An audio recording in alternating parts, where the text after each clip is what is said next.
దాని మీద. అంటే ఇంకా పార్థసారథిని ఎంత డ్రిల్ చేయాలో అంత చేసేస్తున్నట్టుంది. అది బేసిక్గా తెలుగుదేశంలో ఒక మాట చెప్తారు, బీసీ నాయకులకి బీసీలు ఓట్లేసి గెలిపిస్తే వస్తుంటది, కానీ బీసీ నాయకులలో ఒక 3-4 కుటుంబాల వాళ్ళే సక్సెస్ అక్కడ. మిగతా కుటుంబాలను అక్కడే ఉంచేశారు. గ్రౌండ్ లెవెల్లో ఎదిగేలా చేసుకునే టైం ఇది.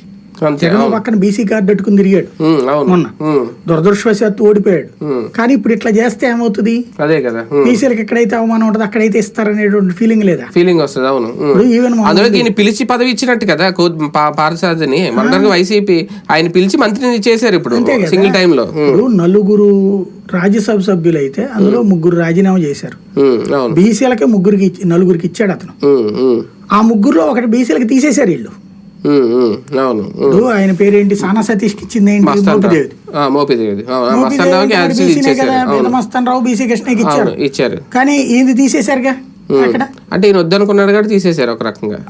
అప్పుడు బీసీకి ఇవ్వాలిగా, బీసీకి ఇవ్వాలి. ఇంకో బీసీకి ఇవ్వలేదు కదా, మరి యనమలకి ఇవ్వచ్చు కదా. అది యనమల ఫీల్ అయింది అక్కడ అక్కడ కూడా బీసీకి అవమానం అని జరిగింది. అది అట్లాగా కొన్ని కౌంట్ అవుతుంది. కాకపోతే ఇది అర్జెంటుగా వచ్చేసేసి ఏదో సంక్షోభాలు వస్తాయని కాదు. కానీ మన ప్రవర్తన, బీసీ నాయకుల్ని ఆయన వేదిక మీద అన్ని కులాల వాళ్ళని నేను పక్కన పెట్టుకున్నాను అంటాడు. కానీ వాళ్ళకి నువ్వు